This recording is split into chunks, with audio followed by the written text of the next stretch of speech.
And we're back with Dating Killmulator, Chapter 13, A Date. Oh.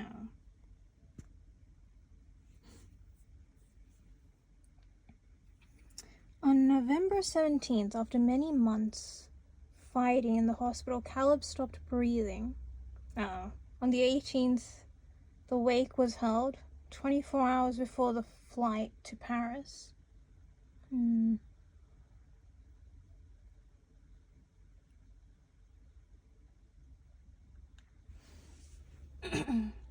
A date with consequences.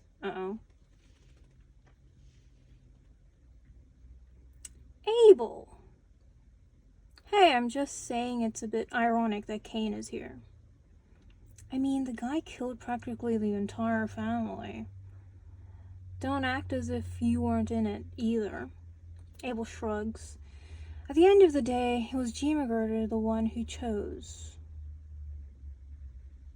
This is all her fault. What? Hey! What? The one who's happy about how all of this turned out is Cain. This guy crushed my neck, and his father extorted me. I don't feel sorry about this at all. Are you going to give your condolences to Cassandra like that? How will you do it? Like this? I have to pretend I care. Give me 1 second. Abel takes a deep breath and gets into character. He bites his lower lip and puts a hand on Cain's shoulder. Hey, Cassie. How are you? A tear springs from Abel's eye. Psst. He was a great man. I get it. Abel pushes Cain toward his enormous pectorals. Don't cry, Cassie. Abel, I can't breathe. Shh. Cry. It's normal. If you don't let him breathe, there will be 2 funerals today. Cain manages to free himself from Abel's enormous chest. Cain gasps for air. And what about you, Cain? How do you give condolences? Well, I don't know. I'll do it how people usually do. I'm very sorry, and that's it. Then you put a couple $100,000 in an account in his father's name for when the kid turns 18. What? Isn't that normal? That's what I did with Caleb. Caleb doesn't have children, though. I was referring to when I killed his father. Cassandra passes by behind. I don't know if this is the best place to discuss this topic. We turn around. Oh, Abel's wearing lace? What? Okay, anyway. It seems no one has noticed our presence. G. McGurder? Where did Florian go? We went to talk to Cassandra. I mean, whatever. To give his condolences and all that. Shall we go too? Let's get this over with. We approach the next room. Hey, Cassie. Abel takes a breath and gets into his character. I don't know why the hell I thought he was joking about that earlier. He puts a hand on her shoulder and bites his lower lip. I elbow him. Shit. Abel removes his hand from her shoulder. I'm sorry for your loss. Yes, he was very young. Thanks for coming, guys. But I can finally close this chapter of my life. Uh-oh. He didn't deserve it. Cain raises an eyebrow. At least now he's not suffering anymore. I approach Cassandra. I don't really know what to say. I've never been to a funeral. Hey, hot stuff. I'm so sorry.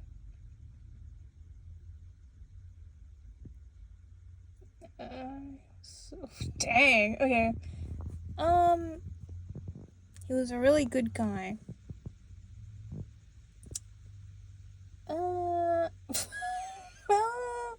If you need anything, you know I'm here. Yeah, we'll go with that. I'm so sorry, he was a really good guy. If you need anything, you know I'm here. Thanks, I guess. Cassandra looks through the glass. Next to her is the coffin. The coffin is open. Caleb's corpse has his eyes closed and looks really scrawny. She looks at us again and smiles. Ooh, I'm leaving, guys. See you at the funeral, Florian. Of course. See you then. Cassandra leaves. I turn to look at the coffin again. Ooh, they've decorated very nicely, don't you think? It's surrounded by bouquets of flowers.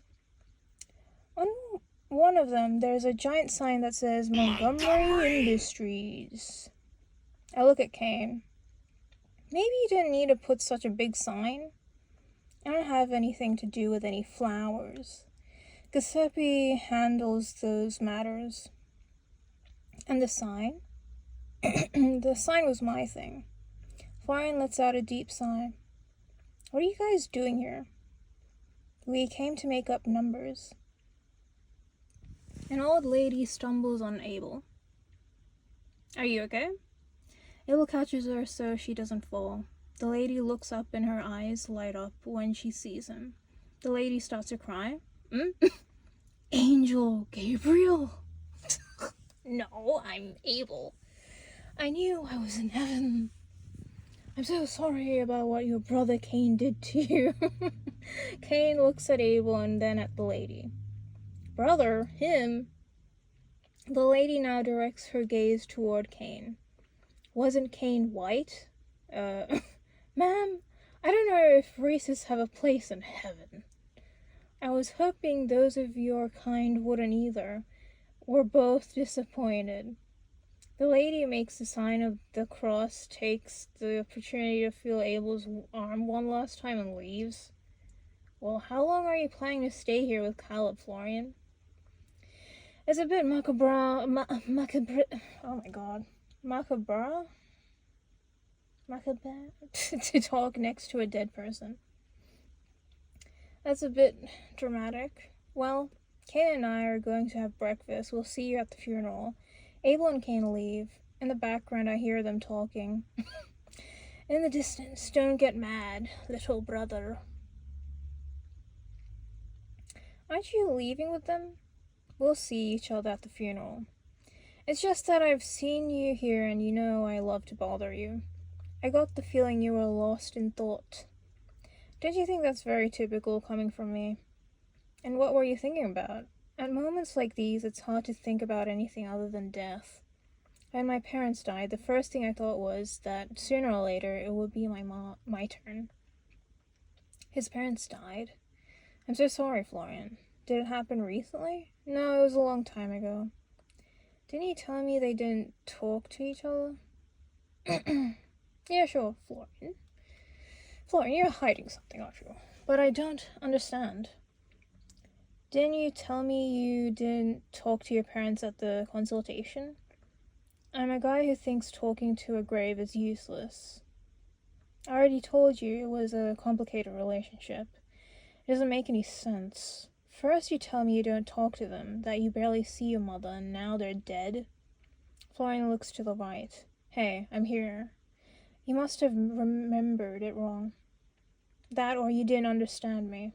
I'm so sorry. It must be my fault. I didn't want to confuse you. Did I get it wrong? And what did they die from? Tuberculosis? I'm very sorry. I put my hand on his shoulder. It doesn't matter. Today is a day to remember Caleb, not other people. Footsteps approach the room. Do you mind if I take him? A corset? Ned? Ned, what are you doing here? Did you know Caleb? Ned smiles at me. Hello, G. McGirder. I didn't expect to find you in a place like this. You're the Undertaker, right? Ned smiles at Florian. And you must be Florian. They shake hands. I heard about a commotion at the cafeteria. I'm sure you deserved it. That and much more. Florian lets go of his hand. And yes, I'm the Undertaker. Doing an Erasmus without a penny forces you to do very strange things. But nothing is worse than Toulouse. I don't know what that is. I could tell you had a curious accent. I would never have said you were French, though. Ned approaches the coffin and grabs the cart to transport it. I hope you've said everything you needed to say to him. He won't hear anything else under the ground. I barely knew him. I wouldn't know what to say. Don't be sad. The relatives were talking about how honorable he was during his journey through the world of the living. You know what they say. Labak. Doggy. Godigi mort. Neko. Nigorigi zivu. Okay. Anyway. See you at the funeral. Ned leaves through the back door. Florian is following him with his gaze uneasy. What did he say? I didn't understand anything. He said that... Never mind. Come on, Florian. Just tell me. Who understands the French? They eat snails voluntarily. I smile. Shall we go to the church then? When we go outside, there's a whole commotion. A bunch of old ladies surround Abel. That is my man. Go away. I'm so sorry for your loss, young man. But I didn't even know. One woman grabs his hair. It's such a shame. One touches his butt. Hug me. I don't know what to do with so much grief. Oh my god, he was so young. It should have been me and not him. Mommy. Are you related to Caleb? I'm the catering lady. That's great. I want to talk to you. Don't you think you've skimped a lot on expenses? I've practically only eaten 3 croissants and a few canapes. If I hadn't come, having had breakfast at home, I would have collapsed from malnutrition. Young man, I understand your concerns. To make sure it doesn't happen again, here. The lady takes one of Caleb's obituaries and writes her phone number on it. The disrespect, man. Dang. I wouldn't want you to be left with hunger. I turn my head and see Cassandra watching the spectacle. I'm sorry, Cassandra. Abel didn't want to make a show. No problem. I find it very entertaining. Caleb would have found it very funny. Caleb's enraged right now, I believe. He liked things like that. Who would have thought? He seemed like a very sharp and serious man. Exactly. He would be pissed off. Abel. The ladies line up for Abel to sign their obituaries. Some even take selfies with him. Abel looks at me and shrugs. Then he takes out his phone and sends me a message. Help, please. I decide to leave him to the mercy of the old ladies. After making Abel suffer for a couple minutes, I rescue him from the ladies. I'm sorry, ladies, but this young man is being requested.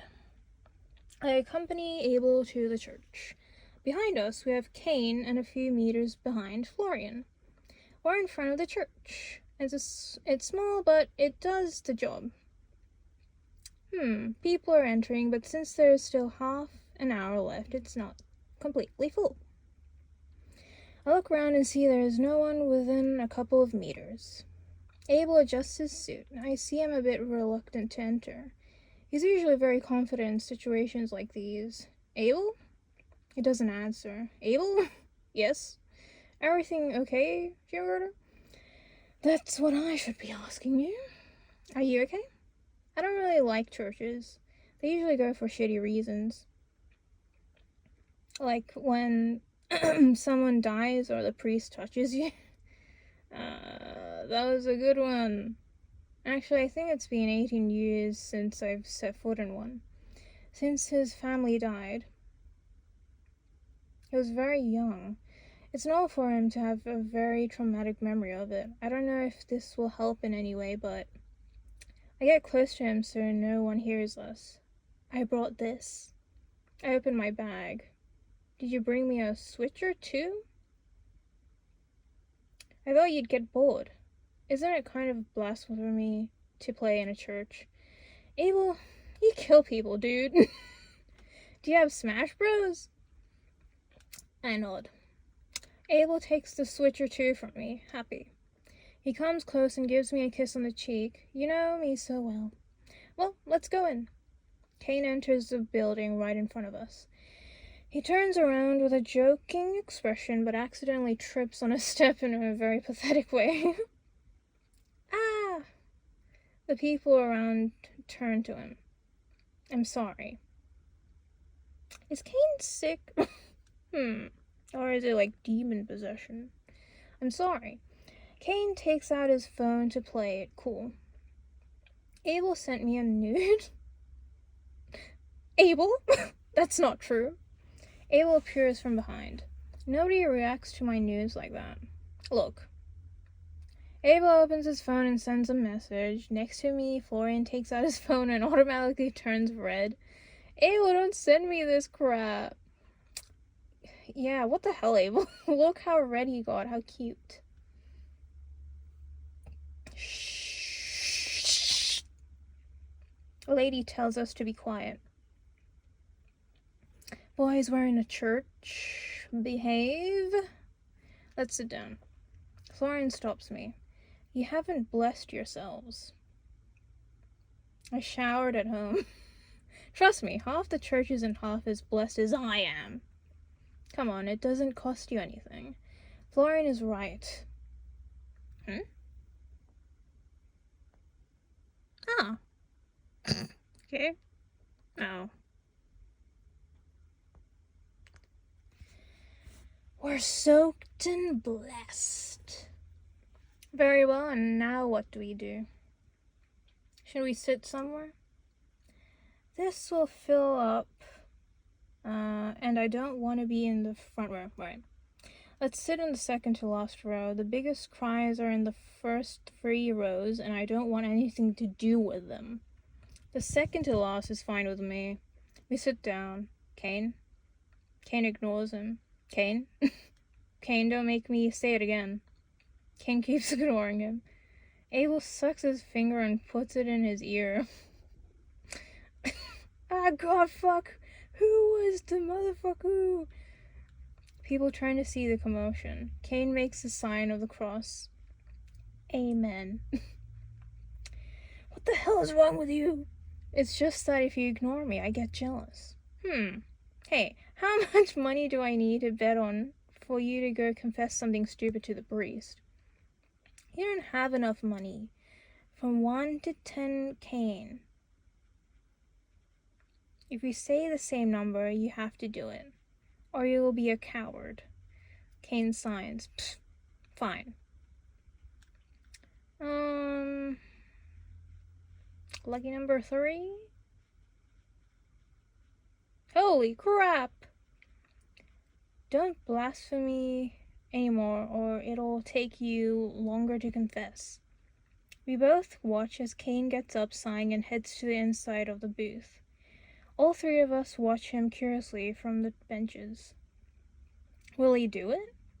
He kneels and starts talking. About 5 minutes pass and they still haven't come out. What are they doing? I look at my phone. The funeral will start soon. Kane and the priest come out of the confessional. Since when does the priest come out right after a confession? The priest takes off his kazakh, and leaves it on the floor. He starts praying and crying simultaneously. Kane approaches us, smiling.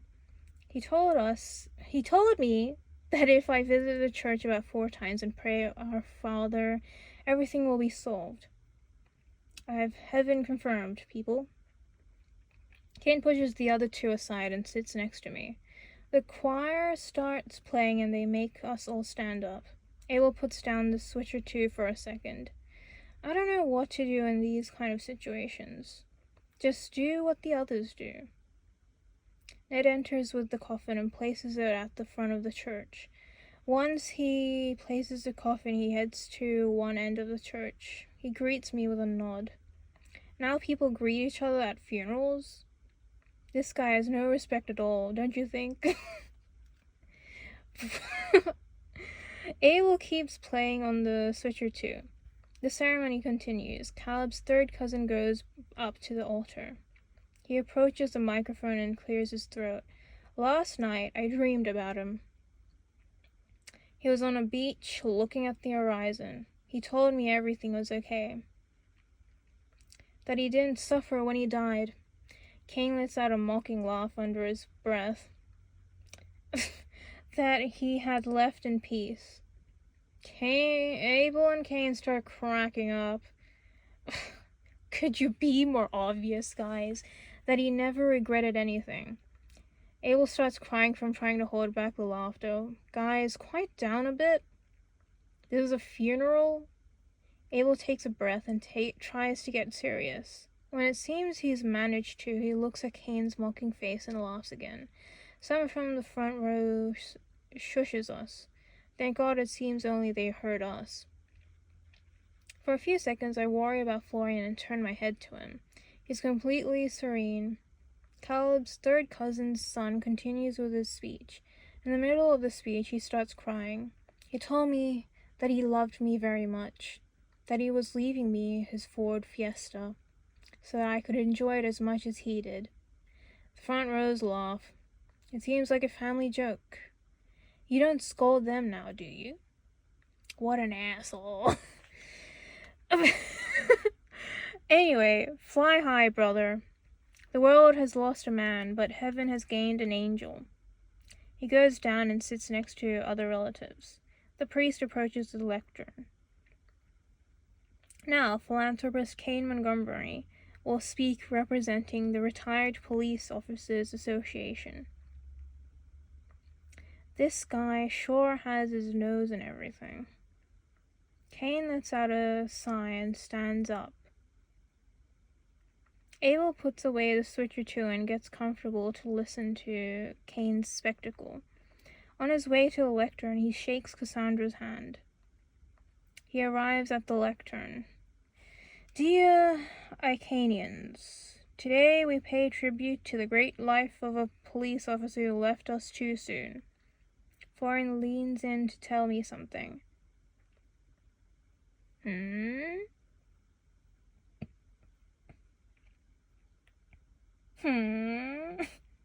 What? I pull away a bit from Florian. What did you say? I'm saying that... What the heck? My breath catches.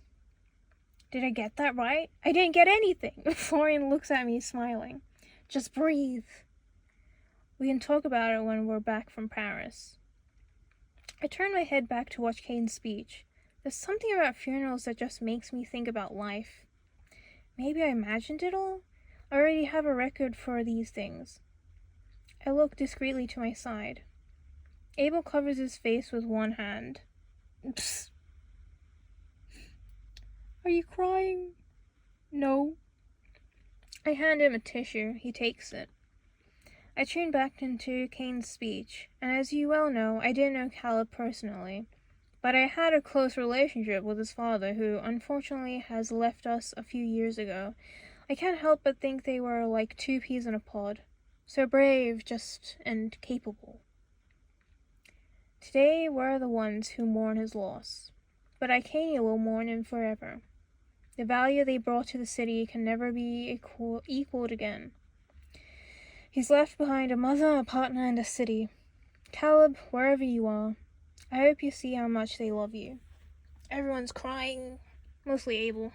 The room pronounces a solid amen, and the priest accompanies Abel away from the sanctum. Cain returns to us while the ceremony continues. So, did I do well? I almost believed it wasn't your fault. You mean our fault? Insignificant nuances. The priest gives way to Cassandra. She goes up, taking determined steps. Thank you all so much for... The mic makes a strange whistle. Sorry. Thank you all so much for being here. I know what this would have meant the world to him.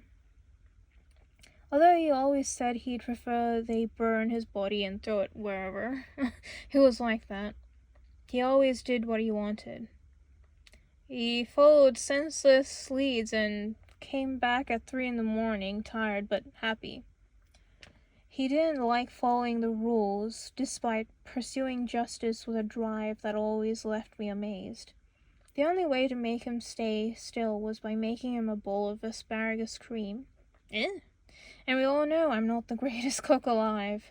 Right, Faith?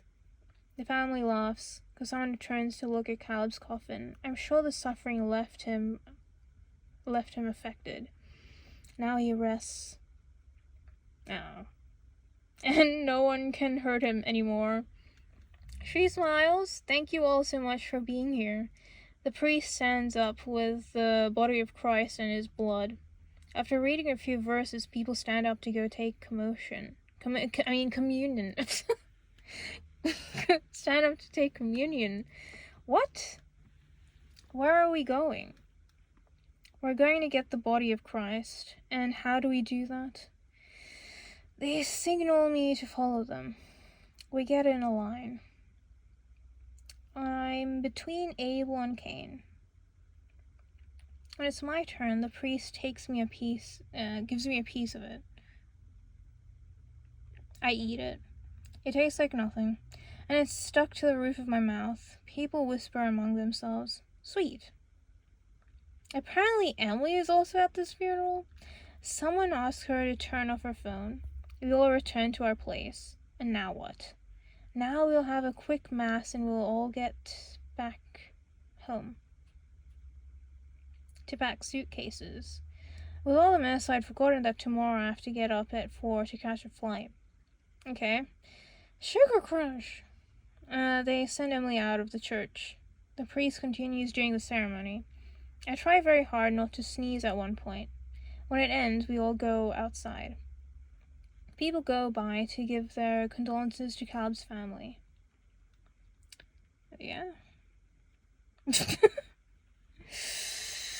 I approach Cassandra. Again, I'm so sorry. It was a beautiful speech. Cassandra looks at me and smiles. Thanks for coming, Ch13. That's life. It'll happen to all of us sooner or later. Tomorrow it could be me or you. I smile awkwardly, hug her, and leave. I meet up with the guys. Abel wipes away the last couple of tears. I can't stand funerals. You can not know the deceased and still end up crying. There. He had so much life ahead. He was so young and brave. Florian starts laughing. But life is like that. One day you're here and the next you're not. We can choose when we leave. We can't choose? Florian wipes away a tear of laughter. He stands out among all these crying people. Are you okay, Florian? Yes, I'd forgotten how interesting burials can be. Okay. Well, now the family has to mourn. We're just in the way right now. And tomorrow we have a flight to catch, so... We say goodbye and Giuseppe drives us home. On the way back, I can't stop thinking. Wasn't it too easy? You kill a person and don't pay the consequences. You leave a person in a coma and nobody pays the consequences. Is that why Cain and Abel live so peacefully? Cassandra seemed very relaxed. I'm worried this isn't over yet. But then I look at the boys and they seem so... It's probably just me. The car stops. I go inside and find Dad eating Pringles on the couch. Hey, what are you doing up so late? I was waiting for you. It's your first funeral. Was it very traumatic? Not especially. Since I didn't really know the deceased either. Lie? It would be a different story if it were Mom. Not funny. We both know your mother went to buy cat milk. Oat milk. Very funny. I think she's been dead for years. I lie down next to him. What if she's dead? It's been so many years since we've last heard from her. I don't know if I could stand seeing her in a coffin. Even though she abandoned us, I'd rather think she's still alive. Dad passed me the Pringles. Want some? They're sour cream. I take one, it smells like ass. Thanks. If she's really dead, I would have liked to attend her funeral. And cry and do whatever Cassandra and Caleb's family did. It's hard to talk about this with Dad. The truth is that when Mom left, we all acted like nothing had happened. And it took him a long time to get back on his feet. But his wife had just abandoned him. I get it. I remember crying my heart out. But it came to a point where if I didn't stop crying, Dad wouldn't have made it. We all acted like nothing had happened. I simply didn't have a mom anymore. Dad laughs at the TV show and makes the whole couch shake. I forgot to ask you, did you meet with your friend today? Oh, Alex? No, we're meeting tomorrow to play pool. You sure got over the catfishing quickly. Got over it, he's really nice. It's just that he doesn't know how to make friends. You should have seen what jokes about it tells. He's the best. I'm glad. You have to introduce us at some point? I get up from the couch. Aren't you having dinner? I don't think so. I'm not hungry and I have to finish packing my suitcase. It can only weigh 48 lbs and I'm kind of desperate. You remember you're taking me tomorrow, right? Of course, I already set the alarm for 4:30. You try to get some sleep. I kiss him goodnight and go to sleep. It's freezing cold and I'm struggling to keep my eyes open. I check the time. I'm coming. Do you have your toothbrush? Yes. And the charger? Yes. Have you checked? I don't want you to forget it like you did in the Greece trip. I double checked. Okay. We both get in the car. Are you nervous? Not really. You'll be able to spend more time with your friends. With Emily, Mayo, or that scrawny guy. What was his name? Who? The one who looks like he kills people. Jose?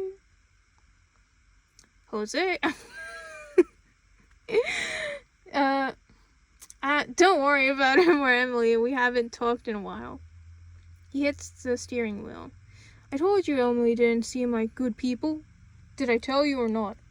You did. You were right. And what happened with Josie? Life, I guess? He hit on you, didn't he? You could say that. These men. He was a redhead. What did you expect? As Aunt Phyllis would say, he was touched by Mars. We both laugh. Dad keeps driving. Maybe I should tell Dad about him. Dad about who? Speaking of males, Dad, I want to tell you that I might be kind of seeing someone. How do you kind of see someone? I'm seeing someone. Dad smiles. And who's the lucky one? To have me as a father-in-law. No, wait, don't tell me. It's the boy, isn't it? You mean prostituto?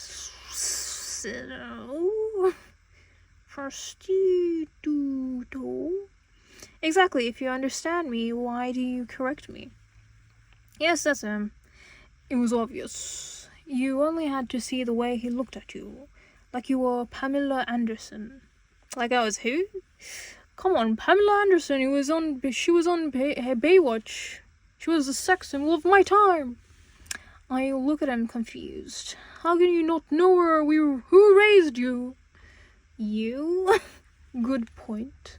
Well, anyway, I like Abel for you. It looks like it's hard for him to focus on some things, though. You gotta make him focus. We arrive at the airport. Hey, Geogirder, over here. The guys call out to me. You guys came early. I glanced at Abel. He comes closer and puts his arm over my shoulder. Well, we're all here now.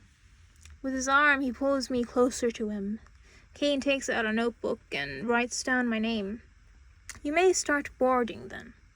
Abel takes his arm off me and grabs my suitcase. Hey, you don't have to. Abel puts a finger to my face. Shh. Don't kill yourself. You're so sexy. Then he takes off running towards the check-in area. You all check in our luggage. Abel has to check in 4 whole suitcases. God knows what the hell he's got in there. Abel, do you really need so much stuff? Abel puts a finger on my face. Shh, don't kill yourself. You're so sexy. What? We head to security control. They make me take off my damn shoes because they don't have flat soles and I could be carrying 20 pounds of industrial cocaine. Hey, for free? Jose shouts from afar. When I'm on the other side, I put my shoes back on. I feel really dirty. Kane, Jose, and Emily are made to go through a separate control first class. Bastards. They don't even look at Kane's suitcase. We meet up again on the other side. With Abel, they take longer because they decide he looks like he's hiding things. He makes intense eye contact while they pat down his little body. The lady is surprised every time she touches a muscle and discovers that it is, in fact, a muscle. Isn't she touching his body a bit too much? Ahem. I move slightly closer to Abel and the security guard. Everything okay, honey? Even Abel seems surprised by my words. The security guard grinds her teeth and lets Abel go. Thanks for saving me, honey. I go through the shopping section quickly because we're already running late. We follow Kane to the boarding gate only to find out the plane is delayed. Since we have half an hour left before it takes off, I look for a place to sit. Oh, man. You know what? How the hell's that? Gate 15B to Paris, Charles de Gaulle. You may begin boarding. People get up and start queuing. This is going to take a while. Next to us, they form the priority queue. Kane approaches. Everyone see you upstairs. If I find out someone stayed down here and didn't tell me, I'll kill you. Abel runs over to queue next to me. I look at his hand. How come you have 2 tickets? It's so I can be more comfortable and not bother the person next to me. Abel looks at my ticket. That's you. What a coincidence. He smiles while looking at me. There's no coincidence. Since the dance rehearsal, he's been acting really weird. It seems like he's been planning something for a while. Who knows what he's what he's prepared for Paris. I can't wait.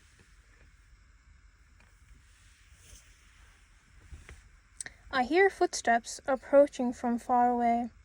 Someone stops next to me, panting. Phew! I thought I wouldn't make it. I wouldn't want to miss this for anything in the world. I don't trust you, Ned. Neddy boy.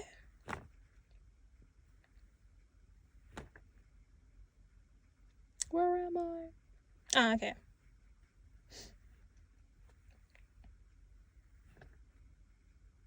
I don't have enough.